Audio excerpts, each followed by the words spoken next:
Hi hello నమస్తే. నేను మీ Venky. Welcome to Venky tips and tricks YouTube channel. నేను ఈరోజు మీకు ఒక ఇంపార్టెంట్ అప్డేట్ గురించి అయితే చెప్పబోతున్నాను. అమ్మకు వందనం స్కీమ్ గురించి. ఈరోజు నారా లోకేష్ గారు ఈ స్కీమ్ గురించి అయితే కొన్ని కీలక విషయాలు అయితే వెల్లడించారు శాసన మండలిలో. అందులో ముఖ్యంగా ఈ స్కీమ్ కింద ఎంతమంది పిల్లలు అయితే చదువుతుంటారో వాళ్ళందరికీ కూడా 15,000 రూపాయలు అయితే ఇస్తాం. మరియు గవర్నమెంట్ మరియు ప్రైవేట్ స్కూళ్ళకు వెళ్తున్న విద్యార్థులకు కూడా ఈ పథకం వర్తిస్తుందనేది వెల్లడించడం అయితే జరిగింది. అలాగే దీనికి మార్గదర్శకాలు అయితే రూపొందించడానికి కొంచెం టైం అయితే అవసరమని పేర్కొనడం జరిగింది.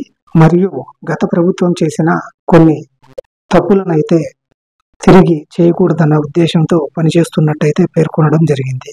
అలాగే ఇప్పటికే గ్రామ వార్డు సచివాలయాల్లో ఆధార్ కార్డు అప్డేట్ సెంటర్స్ని అయితే ఏర్పాటు చేయడం జరిగింది. వాటి ద్వారా తల్లుల యొక్క ఆధార్ కార్డులు ఇన్యాక్టివ్లో ఉన్నా లేదంటే వాళ్ళ డీటెయిల్స్ అయితే అప్డేట్ చేసుకోమని మాత్రం ఇంతకుముందే మనకైతే గవర్నమెంట్ సూచించడం జరిగింది. దానికోసం ఆధార్ కేంద్రాలు కూడా ప్రత్యేక కేంద్రాలను కూడా ఏర్పాటు చేయడం జరిగింది. దీనికి సంబంధించి మనకు తొందరలోనే పూర్తి మార్గదర్శకాలు అయితే విడుదలయ్యే ఛాన్స్ ఉంది. కాబట్టి ప్రతి ఒక్కరూ వాళ్ళ ఆధార్ కార్డ్స్ అయితే అప్డేట్లో అయితే పెట్టుకోండి.